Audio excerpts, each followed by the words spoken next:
more than likely be the 49ers quarterback in 2023 to start the year, according to Ian Rappaport. What's the truth behind it? Me and John, we're going to break it down. We're going to give you guys our thoughts right after this. Let's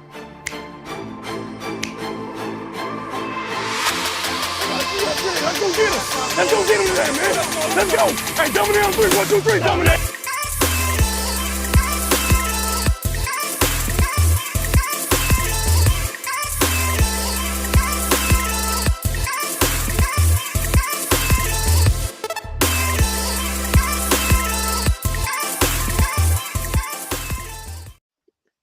What's going on, everybody? It's been a minute, but it's always fun. We've got a special guest today.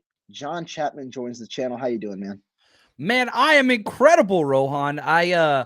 It's been a weird week with the Niners, I think, just because everybody's taking these statements and going their different ways with it. But it's been a great week. And so I'm really, really excited just to kind of talk and chit chat and kind of figure some of these things out, because it's weird. It's murky waters out there, my friend. It's just kind of a weird one. And we'll talk about it. We'll get to it. And Big Papa, I see you with the comments already. We're gonna make some sense out of this one, man.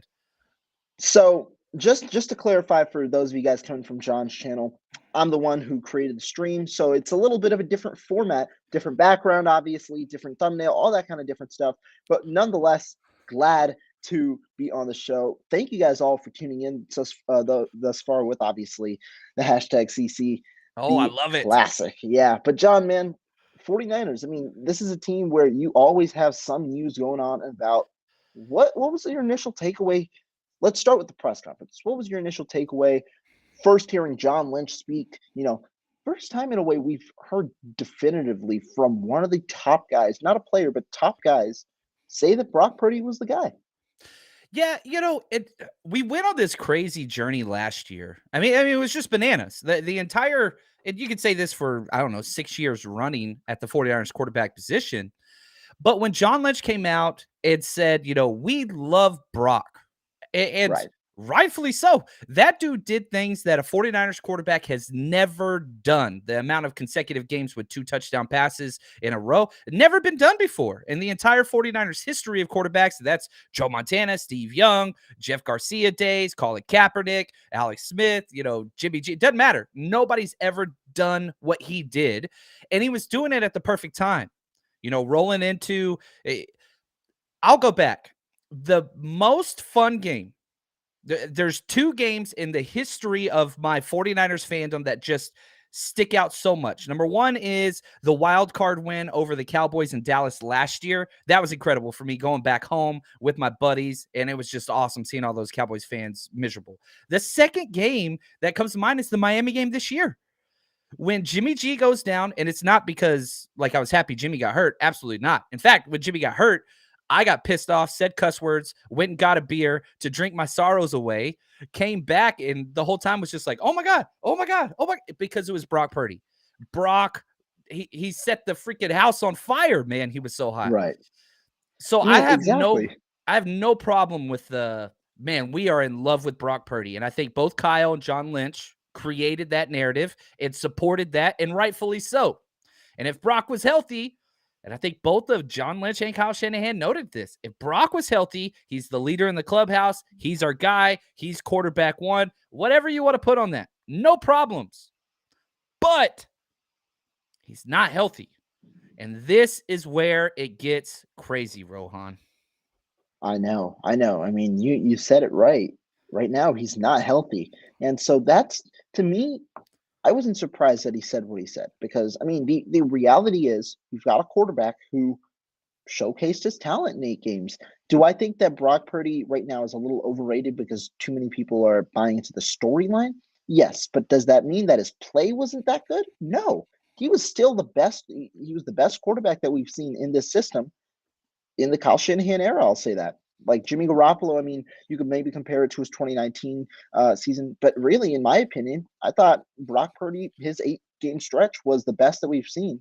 And while it might not be saying too much given the competition, it's still, something that we haven't seen with the 49ers. I would say this. I want to take your statement a little bit further, and I think you teed it up perfectly. I would take Brock Purdy's only 8 games we have seen, the 8 consecutive games we have seen. I would take those 8 games over any of Jimmy Garoppolo's best 8 games. If you put Jimmy's best 8 from the 5 years versus Brock's first 8, Brock still wins that one. Like his stats, his gameplay, his game management, the lack of turnovers, the big plays. I'll take rookie Brock Purdy over the best Jimmy G. And not that I'm trying to be anti Jimmy G. That's not what it is at Mhm. all. We saw the playmaking ability. It did dissipate those last 3 games a little bit, but it was the playoffs. I totally get that. But man, I'm backing you up there, Rohan. Those games by Brock Purdy are better than any. You pick the 8 best Jimmy games. I'm taking Brock's 8 over. And again, you got a 5.5-year sample size there. Right, right. I mean, that's just something to say about Brock Purdy. And so, to me, like I said, I'm not surprised. I mean, he's the clear right now the leader in the locker room. He's that guy right now, just because he's the guy who's played. He's the guy who this team rallied around last year and saw their season essentially get rejuvenated after it was Mhm. deemed to be dead. Going to a 7th round pick with no experience, he rejuvenated it just like that, right in that one game where he played in against the Miami Dolphins. And so I understand it. But the intriguing part is the part you brought up. The dude is injured, and we don't know when he's going to return.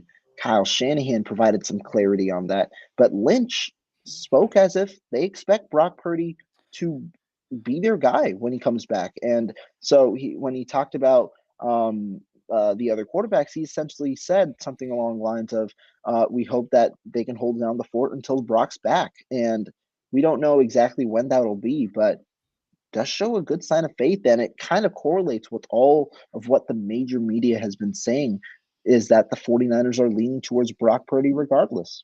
Yeah, I think this is the way the 49ers have done things is you can lose your job because of injury. And it's not because of injury, it's because somebody outplayed you.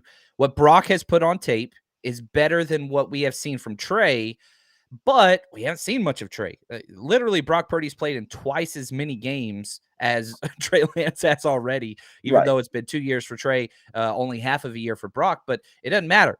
And John, Kyle said this. If Trey came in and played exactly like Brock did, then everybody would be like, oh, you're sticking with Trey, right? So, like, that's the narrative. Exactly. But again, I mean, I'm gonna keep like the title of this episode should be but he's hurt now. And Kyle introduced something new that we haven't heard, and that it could be 6 to 8 months. And we're not Right. going to find out till the first week of June. That's that 3-month period where they go back in, they get like reassess how the body's healing, swelling, all that kind of stuff, whatever else. Then the timeline will be set there. If that's the 8-month mark, now if we're being pessimists here, you're talking week 7 or 8 or game 7 or 8, depending on the bye week of the 49ers, if it's early or not. Man, you're 2 months into the season. So, and I think the title of the show kind of alludes to this, and where we want to go with this conversation is, let's just assume, okay? Hope for the best, prepare for the worst. Let's prepare for the worst. Let's say Brock's out for a month or 2 months of the regular season. Now who's the guy? That's a fun conversation. Sam Darnold or Trey Lance? And that's a good question. And before I answer your question there, you bring up the 6 to 8 month timeline. Week 1, he said week 4 at the latest. It's really intriguing That's because weird. That was weird to me because he said 6 to 8 months, week 1 or week 4. That's 6 to 7 months. That's not 6 to 8 months. right. And the one thing that I'll point out, the one piece of evidence that we have in regard to this really unique injury, Nick Mullins. Nick Mullins returned to practice in six Yep. months, Yep. but he was not at full strength until the 7 to 8 month mark. That is what Kyle Shanahan is alluding to, in that, remember, there's a difference between being cleared and being ready to play, because you've got to rebuild that arm strength. Doctors have come out and said, I remember they told the Athletic how that there might be some lingering arm soreness, I think is how they coined it. And this is a guy who ultimately, in reality, doesn't have the strongest arm so far. And so that is it's a tough kind of ground to see, especially because you don't know what he's going to be like when he returns. Is he going to be 100%? Now, the 3-month period will provide a lot more clarity into what that exact timeline is, but it does now pose the question, especially because it's the question for the entirety of this offseason, Sam or Trey. Want to get your take. What's kind of like where's your mind at right now with this quarterback so-called competition? Yeah, I do think that it is going to be a competition, but the statement that is interesting to me, Kyle comes out and says both will get some first team reps. Like that's what he said. Both will get some first team reps. It took like 90 seconds, and Ian Rappaport and everybody said, oh, they're what's it called? 50-50 first team reps, competition, open, and I didn't get that from anything that Kyle said. You can go to last year. Nate Sudfeld was getting first team reps in training camp with Trey Lance. Like, that's pretty typical when you have a quarterback 1 and a quarterback 2. Like, you want your backup quarterback to get some first team reps. That's going to happen. I mean, every single quarterback takes a day off in training camp. So I don't know. I think it's gone way overblown with what the national media is. They asked Ian Rappaport on NFL Network, who's going to be the quarterback for the 49ers week 1. He didn't even say Trey Lance's name. No. Now, No. And that's just, I like Ian. I think that he does great work. But Ian's been wrong on Trey Lance since day 1. And I think that has continued to be the case. They were really big on Sam Darnold, and they were wrong there. And so it's a little bit of a hedge by the national media. We all do it. And I'm probably guilty the other way because I'm way in on Trey Lance and have been. So maybe my bias is screaming a little bit. But, man, if I'm putting odds, on who's starting week 1, man, I'm at about a 90% Trey Lance take. Like, that's I mean, maybe he gets injured. Maybe Brock comes back early. But I don't see Sam Darnold, quote unquote, beating out Trey Lance. They're going to give him an opportunity to see what he can do. That's just my take. I think that that's fair. And here's what I want to say for the disclaimer about first team reps. While even last year, right, where Trey Lance was anointed QB1, like you said, they interchange personnel groups. So the second team cornerbacks will play against the first team offense. The first team cornerbacks will play against the second team offense. And the wide receivers, I mean, they're like, you'll see Brandon Ayuk and Deebo Samuel run with the second team. And then because it's not only trying to get, the backup quarterback some reps, you want to get the backups in general some reps because at every other position, there is some cycle that'll go on. You want to get Danny Gray some reps, so you throw him in there with the first team offense at the slot. You want McLeod to get some reps, you throw him in there, right? A lot of plays. If you go, I have an entire notebook of the entire play description of every day. You'll go back and you'll see Ray McLeod catches a pass from Trey Lance, right? Or one of the backup running backs got a run with the first team offense. That's normal, which is why my curiosity is piqued when I want to see what is the rep distribution. Do they legitimately mean that Sam Darnold is going to get a good amount of first team reps, or instead is it more so he's going to get an opportunity to work with the first team offense? Because there are two different categories there, and the 49ers operated differently. But it is a change in dialogue from last offseason where they unequivocally made Lance the starter. This time, not even close.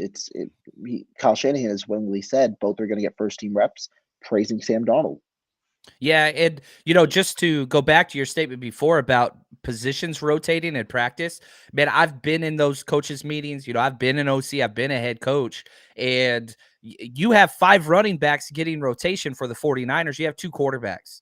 You have 9 wide receivers. You got 2 quarterbacks. You have 12 O linemen. You got 2 quarterbacks. The rotations don't match up. You'll never be out there, maybe whenever you're going full 11 on 11 padded practice, you'll say, all right, offensive 1s, defensive 2s. But that's pretty rare. When you're doing install, when you're doing passing scale, when you're doing inside drill, it's just rotating. And the offensive line coach will have his rotation set. The quarterbacks will have theirs. The wide receiver, they don't all match up because there's just not enough snaps to go around for all the different positions. So I already know what's going to happen, and somebody's going to get a clip of Sam Darnold out there with Debo and Ayuk, and they're going to blow it out of proportion and whatever else. That's going to happen regardless. If there was a third string quarterback, right? Let's say the Niners draft a guy, which I think they will, or an undrafted free agent. They have to have 3 camp arms. Brock's not going to be there for the camp. That third guy is going to get reps with Debo. Like that's just the way football practices facilitate, because you're not so concerned like, oh, no, I don't want Trey throwing to Tate Martin. Like there's no coach that's going to do that. Mhm. You care about the just cycle efficiency, which Kyle Shanahan's huge on. It's much ado about nothing, in my opinion. But a question that I got in email, and I wanted to ask you this, Rohan. This is from Jonathan. See, not Jonathan. I spelled my name differently, not me. He says, I'm curious. Sam Darnold has to learn the Shanahan offense. Trey's already been in there for 2 years. Yeah. Is it reasonable to think Darnold will be ready for that, as opposed to Trey, who back-to-back years has put in the most time in the playbook digitally? They track that, the Niners. Trey Lance is a playbook worm. So what are your thoughts on Sam Darnold learning this new offense? I think that that's a very good point, right? A lot of people don't understand when you talk about Kyle Shanahan and this offense. It's tough to crack his rotation without a full grasping of the playbook. I mean, we've seen it not only at the quarterback position, we've seen it in other position groups. There have been players who are phased out in that rookie year trying to learn the system. Now, again, I think that it does become a little more simplified at the quarterback position in Kyle Shanahan's offense, understanding the amount of complexity that he has, and really the amount that he works with. But to me, I think that it's going to be. I mean, it's going to be a learning process, but I don't think that that's going to be too significant against Darnold, understanding that he's had NFL experience with multiple different systems. This is a new one, but again, I think that he's going to work to his. It's going to work more so in his benefit, understanding who he's going to play around. But John, I want to say this, and this is the biggest takeaway that I have from this entire kind of quarterback competition controversy. People really get scared by the idea of a competition. It's funny. People don't understand exactly what a competition is.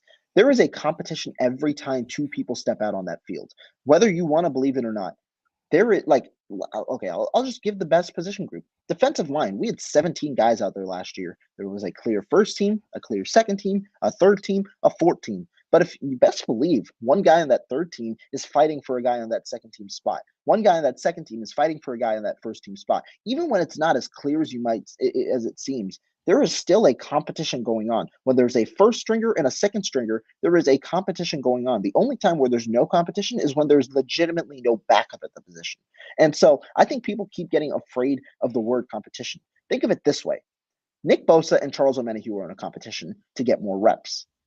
Are you worried that Nick Bosa is not going to get more reps? No. Why? Because you have confidence that Nick Bosa is going to win the competition, understanding he's the better player. So the way that I look at it is, if those that are really shocked that this might be a competition, understand there is a level of confidence you have in Trey Lance. He should absolutely have to beat out Sam Darnold, because if he can't beat out Sam Darnold, he's not the 49ers guy. He's not your franchise quarterback if he can't beat out what I believe to be a low-end starter, what his film showcases as a low-end starter. If he can beat him out, well, guess what? You've got a guy better than that, and you might have your guy. The whole point is you absolutely should have to beat him out, because if you don't, then, I mean, that's an issue. People should not be worried about there being a competition if you believe that much in Trey Lance. Yeah, and sticking with just training camps in general, Jimmy Garoppolo was notoriously one of the worst practicing quarterbacks in the NFL.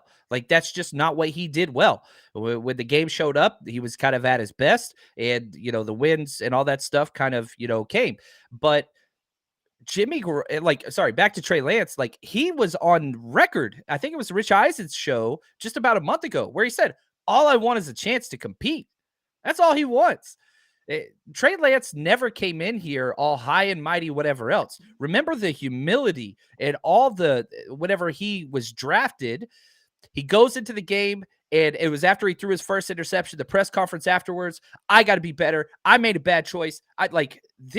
He's 22. And I know that's old for you, Rohan, but that's young for me, my friend. And the way in which he he just prepares himself and his approach to everything off the field. You go back and you watch those games, which I was physically at most of the games, so I wasn't watching through the broadcast view. When the offense came off the field, the very first person that was there to greet the offense after score drives, field goal drives, touchdown drives, turnovers, 3-and-outs, didn't matter. Every single time. And this has been noted by Shanahan as well. Trey Lance was the first person on the field to greet the offense coming off the entirety, once he was out of the boot, of the entire season. Like, this kid gets it. And he's been around competition. He played baseball. He played basketball. He played football. It's got to be a competition. That's not a bad thing. May the best man win. And what I keep going back to, and I understand, I see it in the chat too, there's people that are Trey Lance fans. There's people that are Brock Purdy fans. There's people that are Jimmy Garoppolo fans. I don't give a damn. Exactly. I'm a 49ers quarterback fan. Do I want Trey Lance to win the job outright? I do. But I freaking love me some Brock Purdy. And if he's the guy, so be it. That's awesome. Love Brock Purdy. Like, this should not be a dissenting factor. Social media forces us to fight each other. It's just the way it goes. So I understand that. But this should not be something that, pulls fans apart. And, I don't want to see that. Hope for somebody, but don't root against someone, right? If you are anti, let's say it this way. There's just a group of people that just hate Trey Lance for whatever reason. Fill in the blank. A myriad of reasons. I don't get that. And that, by proxy, makes them Brock Purdy or Jimmy G fans. Just root for the position, man. Have your guy that you want to win. That's good. But don't go against the other guy. That's unhealthy. And that just creates it's nastiness, man. That's not fun. Exactly. I mean, exactly. And it's the whole point. It's good to understand that. I mean, it's good to be a fan of a player. It's totally fine understanding, what they provide to the table, but it's also important to look at it from the objective viewpoint of, look, I mean, in Trey Lance's case, we haven't seen him play. There's a clear argument as to why there should be questions about him. In Brock Purdy's case, not only is he injured, there were some inconsistencies in that play, but the biggest thing is he's injured. In Sam Darnold's case, he hasn't been good in the NFL yet. I mean, that it flat out, he's been a low-end starter. And so, there are several questions you need to be answered. Important to look at it from that viewpoint rather than, because I don't like this guy for whatever reasons, I've got to go with one of the other two guys, that type of thing. But we've got a great question here from Alfaro in the chat. Should we be surprised that both players in management, including Shanahan, just want the best option to win at this point? It's awesome, man. Like, it's funny that, like, I even see, I think I saw earlier this chat, and I've seen on Twitter, like, man, if Trey isn't a top 10 quarterback, people need to be held responsible. And I'm like, what? Like, you've got a GM of the year that has won that. You have Kyle Shanahan, who's been runner-up for coach of the year twice in 4 years. Like, you got to calm down just a little bit. Like, Ryan Pace is still the GM of the Chicago Bears, for crying out loud. Look what he's been through. Like, the 49ers got it pretty damn good.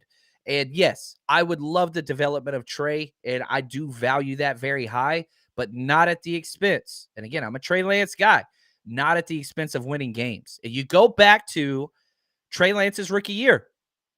They chose Jimmy. They rolled with Jimmy. They got to the NFC Championship. Yep. That was a win. That's a good year.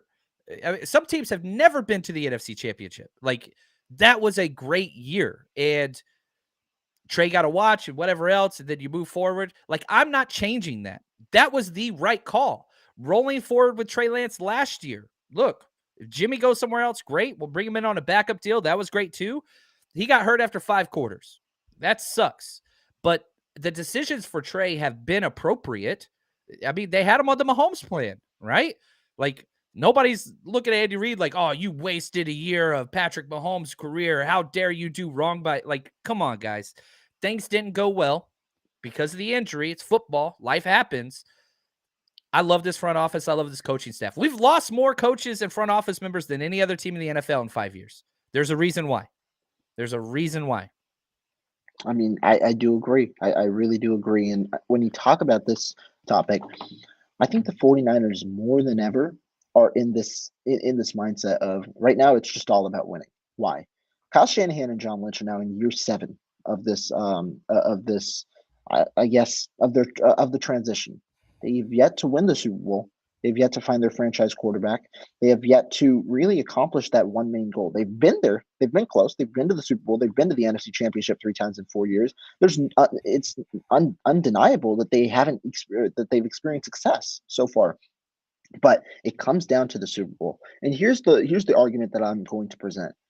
What you're banking on right now, 49ers are going to likely make the playoffs. I mean, I think that that's a certainty with their roster, unless there's a flow of injuries that occurs.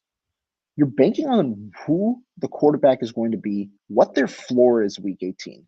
At this point, you aren't banking on potential. Trey Lance's potential is wonderful, but if he can't produce right now, that is not going to help the 49ers understanding with the way that their contract situation is. You have a 1 to 2 year championship window. After that, it's a reset. You've got to move on from pieces, and likely they'll have to move on from some pieces or maybe even more than one next year, understanding where their salary cap currently is and who they have to bring back.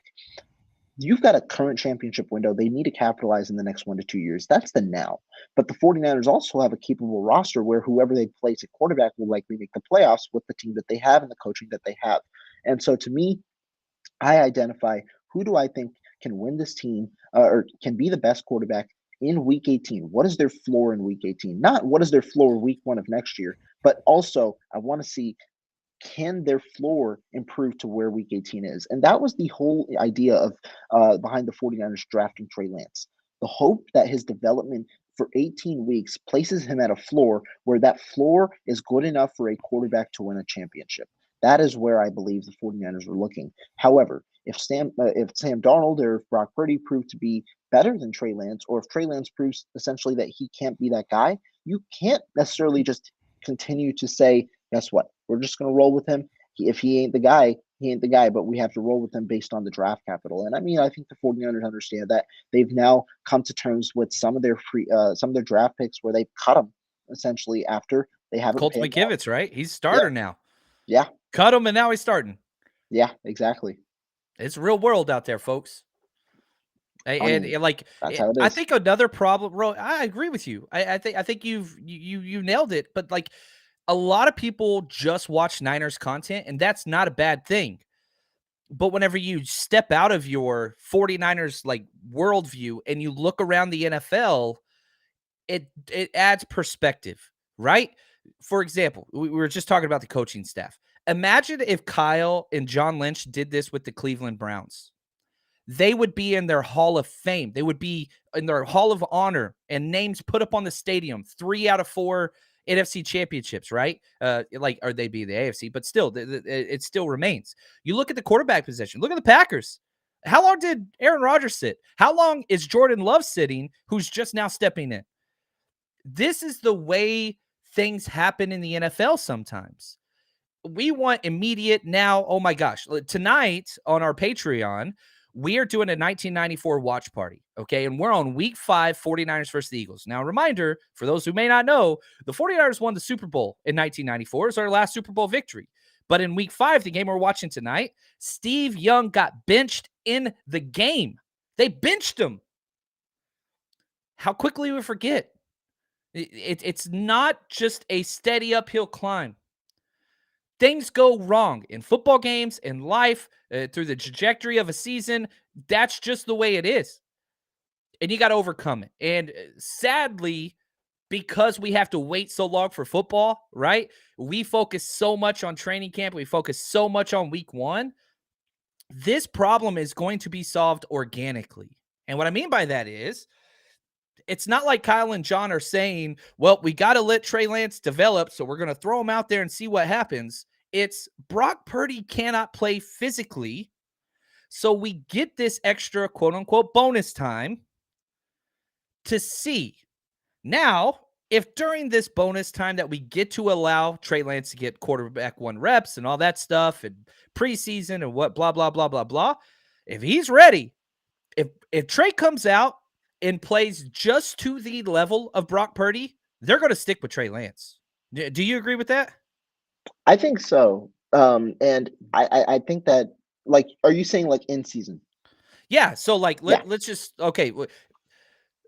First 4 weeks of the season, Trey Lance averages the exact same completion percentage, touchdown to interception ratio as Brock Purdy did over his 8 games, like literally the exact same play style, and gets those wins and whatever else. They're not going to switch from a 4-0 Trey Lance to Brock Purdy. They'll say, well, we've got Brock Purdy, and we're just going to make sure he's fully healthy, and we're going to give him all the time he needs because that's best for Brock. Like, that's the terminology. That was a terrible Kyle Shanahan impression, but hopefully you got the alternative voice there. That's just what they do. That's what they do with everything. That's just the way they handle business, and I don't disagree with that. I don't think that they do it in a wrong way. No, I agree. And I mean, I'll back that up with look at what the 49ers have done. The one thing that I'll say about Kyle Shanahan, where I think that he's done well, is stuck by his quarterback and instilled confidence in his quarterback. Jimmy Garoppolo, I mean, he admitted he was thinking about pulling him in 2021 when the season was nearly done, but he stuck with him, ended up going on the winning streak, and the 49ers made the playoffs and the NFC Championship game. He's stuck with this guy. And I think that, I mean, this is what I'll say. The ball is in Trey Lance's court. I think it's ultimately up to him on how this offseason goes, because if he performs well, I mean, he's given the opportunity right now. Brock cannot play. Sam Darnold is coming in, but it seems like Trey is the presumed favorite, understanding where his potential is and where he could potentially be if he can obviously translate that into becoming his floor. If he can show he's the guy, I mean, he's got the opportunity to do it. If he can at least beat out Sam Darnold, he starts week 1. If he can then show during a small body of games that he can perform at a high level, you roll with him continuously. And I think that that's how it is. Trey Lance has to prove that he's the guy. If he can't, then you obviously revert back to Purdy once that full health is there. But if he can, then you've got a good solution on your hands. I had on one of my favorite people in the world, Steph Sanchez. She's the best. 49 Carats podcast. I had her on right before the season last year, and I asked her, it was a weird question. I was like, if you had to describe the 49ers headed into this season, what word or phrase comes to mind? And she said insulated. And I think that bared true. And the Sam Darnold signing, I really think has just further insulated this quarterback position to where, look, Trey gets an extra chance. We're going to see what his upside is. If for some reason, injury, which he's been injured a lot, or he doesn't perform, we haven't seen him perform a lot. Guess what? Sam Darnold is not a bad, viable option until Brock Purdy comes back. So you have your upside play, Trey Lance. You have your huge backup parachute net, Sam Darnold. And guess what? If both of those things fail, you got the steady, consistent ride of Brock Purdy. That's 3 great options. It's not a negative. And I know we pit everybody against each other. I know I kind of already said that, but man, don't you feel better than having Nick Mullins as your quarterback too? Like, that's the other option that's out there. And Nick Mullins, great, but I would prefer Brock Purdy over Nick Mullins. I prefer Trey Lance over Nick Mullins. I prefer Sam Darnold over Nick Mullins. That's just me. Yeah, I mean, I think that that's fair. I do think that's definitely fair. I apologize to the Mullins family. I mean, Nick's a good. He get paid though, he so was a good time. Yeah, he got his thing. So he's solid. He's solid. Going on to some other questions. This is an interesting one. I want to phrase it a little differently. Levitch brings up the Niners signing some bigger linemen. Tells us they're playing on a pocket passer. 49ers did sign some big linemen. Do you have a similar takeaway? What's kind of your thought process behind it? Not gonna lie, he got us in the first half, right? I wish I could put that meme up there right now, or the GIF. Yeah, they went bigger linemen when they drafted Trey Lance, right? That's when they drafted Aaron Banks. That's when they went and got some of these bigger guys. Shanahan is shifting. I talked about this a little bit. I had Brian Peacock on the show last night. We brought this up, and we did he did a whole bit on it. It was really, really good. Shanahan is changing the mold in which he is drafting certain positions, offensive line and running back, to name a few. Because in the past, when I was doing my draft work, I would literally not watch tape of anybody that was 330 pounds or more. Just wouldn't do it. Never touched them. He never touched those guys. Drafted Aaron Banks, just signed John Feliciano, just signed Matt Pryor, all 330 plus. In the past, those were not zone guys. But the NFL continues to get bigger, stronger, faster. And so it seems like Shanahan is valuing a larger framed big guy who can also move. And so he's trying to get get his cake and eat it too, right? Because he wants the mobility of the zone style lineman, but he wants the frame of the power scheme. And so I don't think I'm with you, Levish. Yes, he's going after bigger guys. Two, I don't think that's for a pocket passer. We saw this transition start when they drafted Trey Lance, and I think he wants bigger guys who can move. But that's just my take on that. I think that that's fair. I mean, you're right. There was a transition, right? Elijah Mitchell was also a guy who was around 220 pounds when he was drafted. Yep. He was a bigger running back. I mean, Raheem TDP, Mostert, exactly.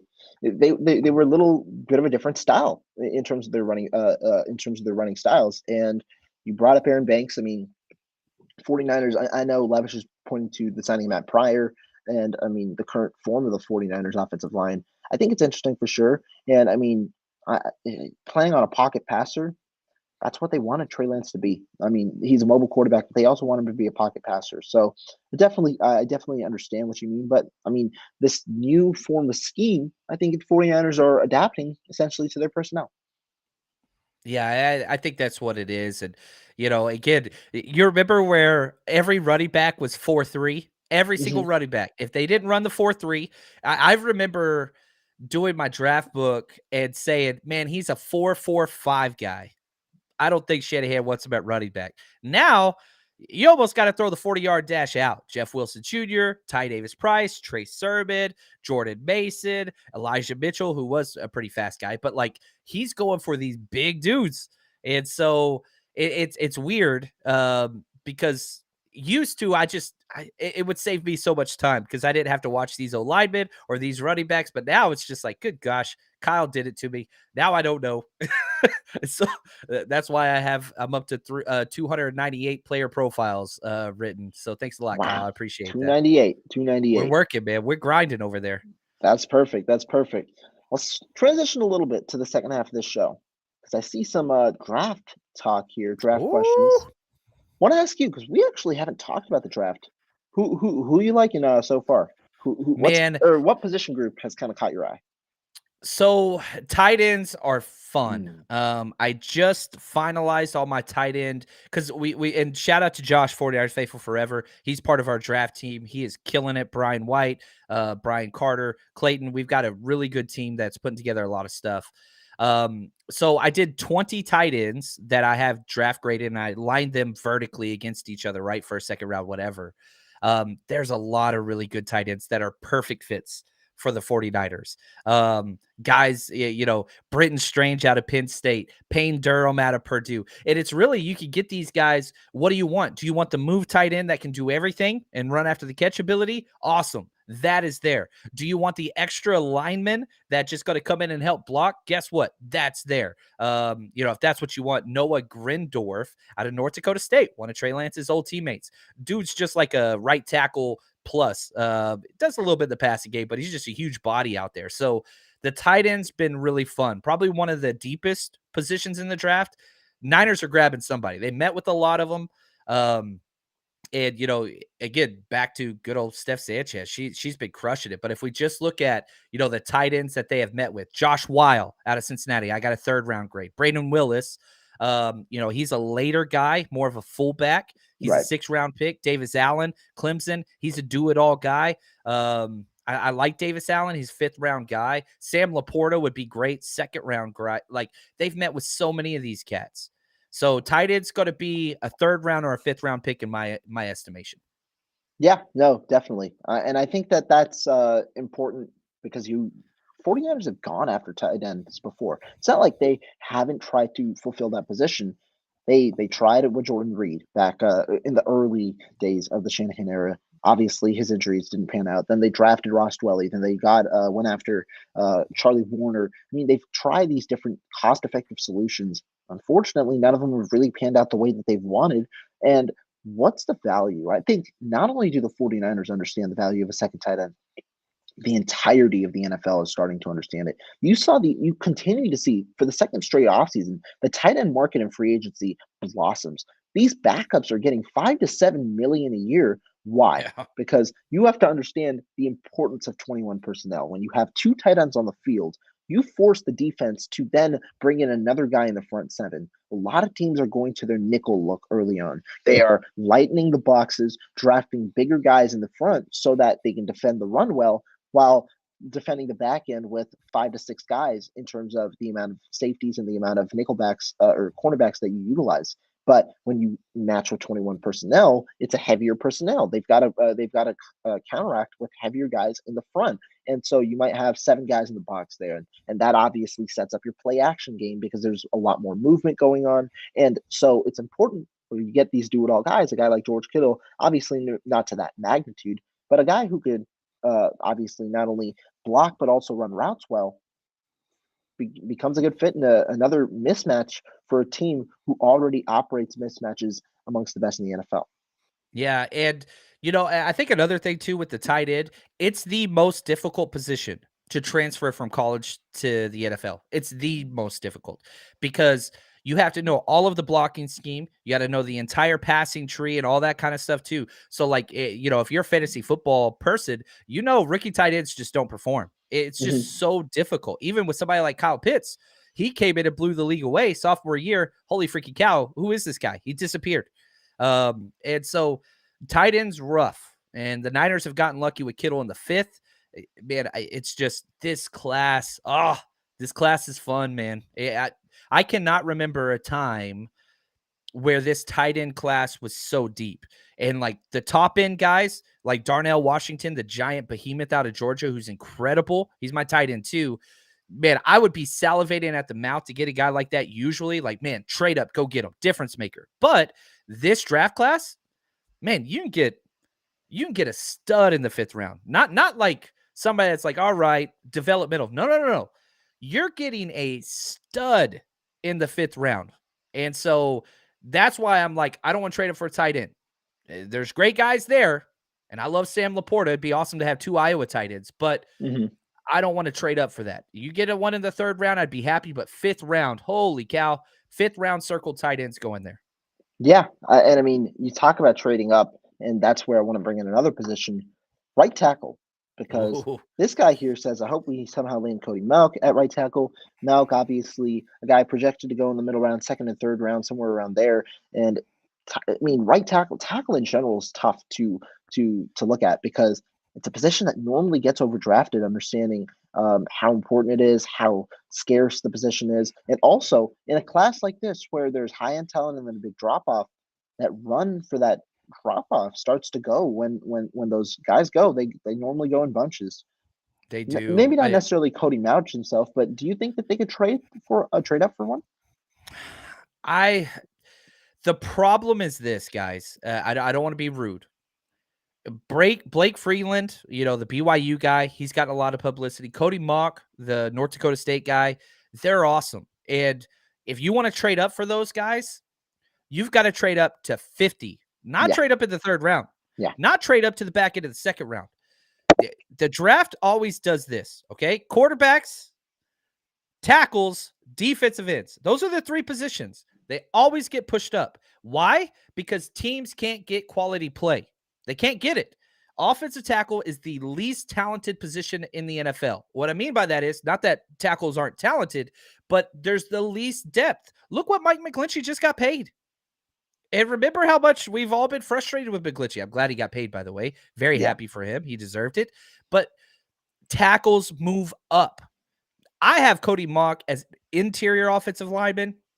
In Shanahan's scheme, he could play tackle. He played tackle he's played everywhere. But, man, it's rough out there to try to trade up and get one of these guys. And I think a lot of Niners Twitter and social media channels, they're missing the point with, man, I just don't think a lot of those guys are going to be there. Now, some of the more realistic options at the tackle position, Matthew Bergeron, Syracuse, 49ers met with him. Jalen Duncan, Maryland, 49ers met with him. Tyler Steen, Alabama, 49ers met with him. So there are options. I don't think it's the names we want, though. And I know they're sexy and it's fun. And it's like, Cody Mock. He's going to be on every team's board because even if you're a power scheme guy, you have him valued as an interior offensive lineman. If you're an outside zone team like the 49ers, you have him valued as a tackle. He's on every team's board, every team. So they're going to have to pass over him 3 times before we get the opportunity to get him. And that's why, dude, Blake Freeland. I don't know why that's so hard for me to say. He gone, man. You're going to have to trade like a future second rounder and a third this year and maybe a fifth to go get one of those guys. And I'm not sure that's worth all that capital. Right. And I mean, when you talk about the position itself, a lot of people will point out, man, I want to go get Darnold Wright. Man, I want to go get Matthew Bergeron. And Bergeron was one of my guys early on in the process. And then I realized, well, shit, he ain't gonna be there, bro. He ain't gonna be there. No. Nah, he not even gonna be close. Like if you want to go get those guys, you got to go to the top 40. That's the way it's gonna work, because understand that when you have these initial guys, I'm talking about obviously the Skoronskis and all the depending on where you grade them, you're gonna have 4 or 5 guys go in the first round and close to the first round, and then there's a run. Like I said, there are always these runs on positions: wide receiver, tackle, all sorts of different positions, because you don't want to miss out. And so you're going to have to trade up into the top 50. That's just how it's going to work if you want one of the top guys. And it's tough for the 49ers to do that, understanding where they are, because not only like on paper, a trade, you can facilitate a trade, but you also have to understand the politics that come with the business decision making. And does a team want to drop 40 spots? The 49ers don't have anything till 93. Does the team want to drop 40 spots? 99. Yeah. So it's, well, if we're going to 50 spots. Oh, yeah. You're smarter than me. You did that real quick, Rohan. That was good. But does a team want to drop 50 spots to do they want to miss out when in I'll say it, a relatively weaker draft class, you might get more gems in the middle rounds compared to in the early rounds? Do they want to drop that much to facilitate a trade? It's tough. And also, if they trade up, it's likely it's going to require future capital. Is the team willing to part with a current pick for a future pick, which means you essentially have to hedge your bets that you're in your job another year after that, and not in a year where it's a tough situation for you. And we know Kyle and John want to trade in season, right? So like any picks you use in the future. Now I will say this. Next year, I'm so excited. I hope we don't trade too much future draft capital, because I wanted to throw a party in Kansas City, 49ers Rush road trip there. And, I already had the spot located, all that stuff. The Christian McCaffrey trade happens, which I love, but I was like, oh, damn, I'm not going to the draft now. There's no picks. Next year, first, second, third rounder. We have all our originals. We have 2 comp picks in the third round. So next year going to be crazy. Please don't. If they trade, they get a stud, I'm going to be very happy. I know it will. But, man, the draft is my jam. I want to be there. I want to throw a party. I want to be with the faithful. Don't trade a first rounder, please. Please. I'll be there. Wherever it is, I'll be there if we have our first round pick, because I want to go. I haven't been to the draft. I wanted to go last year, and obviously not this year, but I want to go next year if we have a first round pick. It'll be fun to go through that process. Yeah, man, we got to get you out at one of these road trips, man. Oh, we'll figure that out. We'll definitely figure that out whenever the time works. But going back to the draft itself, and I mean, we've talked about right tackle. We've talked about some of the positions the 49ers are going with. What do you think now is the ideal draft for the 49ers? Do you think it's the 11 picks that they have? Where do you think they need to address? Because they don't really have holes. So what do you think the strategy, the process is to make this ideal draft in 2023? I want all the dart throws as possible. I do want to spread out. I was talking about this with Peacock last night. I hate for mock draft purposes, it's kind of fun having the 3 third-round picks all in a row, no picks in the 4th round, 3 fifth-round picks all in a row, no pick till the end of the 6th round, and you got that 6th, 7th round, those 5 picks clustered together. I want to widen those gaps. Agreed. So I would be fine, similar to what we did with the Javon Kinlaw, Brandon Ayuk draft, right? Where you might fall back a little bit, but with the capital you fall back with, you jump up later. That's what I want. So I like the number 11. If we shrunk that to 9 or 10, I'm cool with that. But I would like to cascade our picks a little bit more instead of cluster, just so you can get those values a little bit better.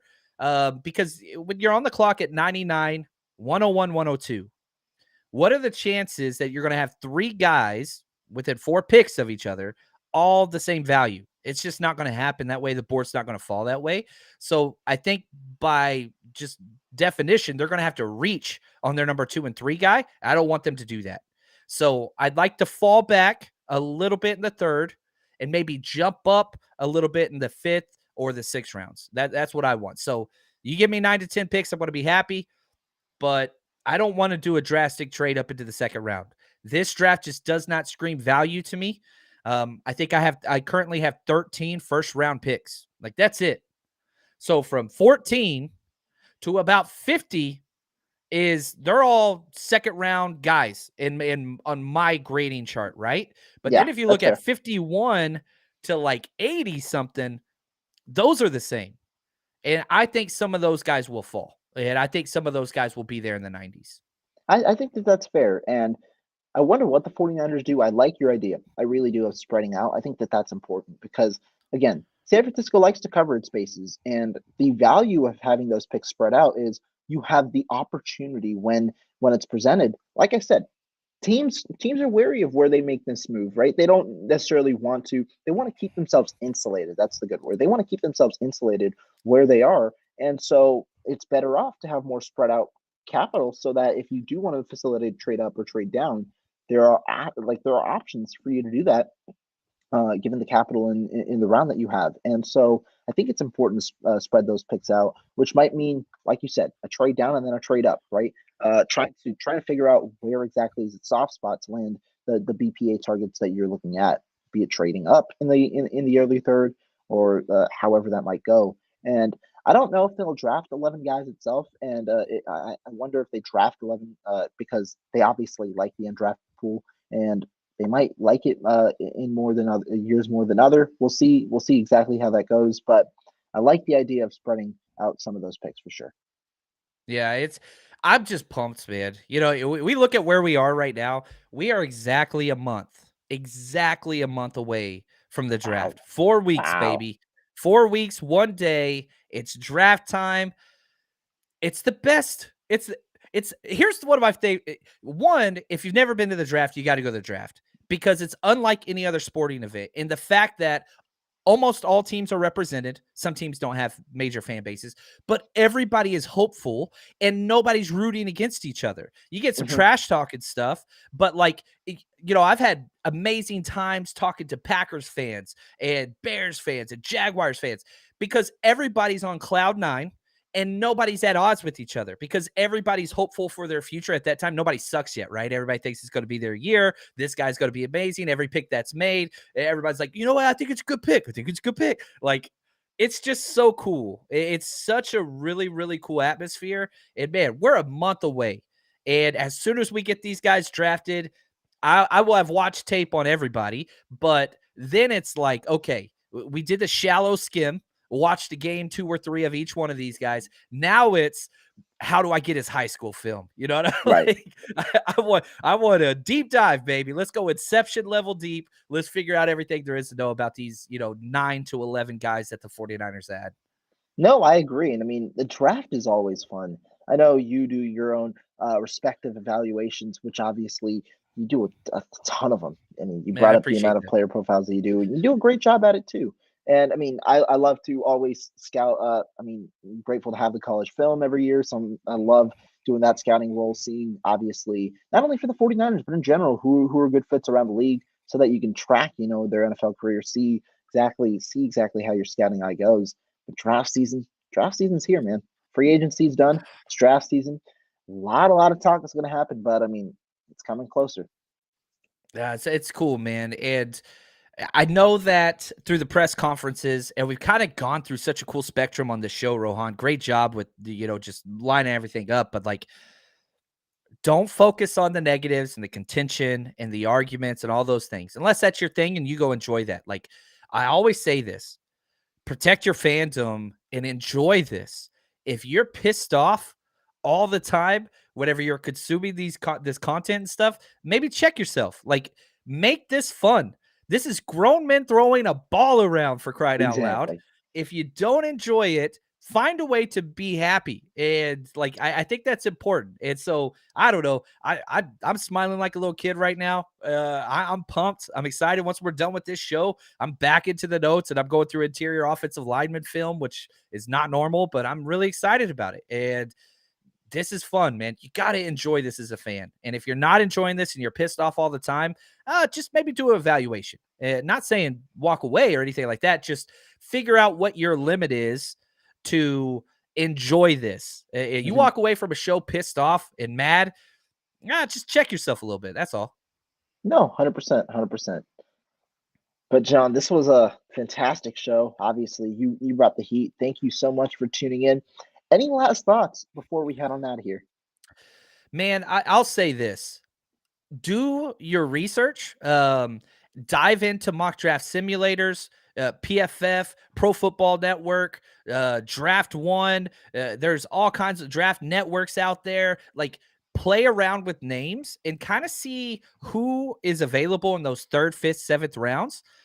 Do a little bit of research. And I think it'll make the draft more enjoyable too in this draft process this next month. So I think that's going to be fun. And so that's what I would recommend. And man, just again, protect your fandom, have fun, and support people like this awesome dude, Rohan, who's just incredible, man. I'm really excited to see what's in store for you, man. I know you're covering Wisconsin. You're doing the Niners.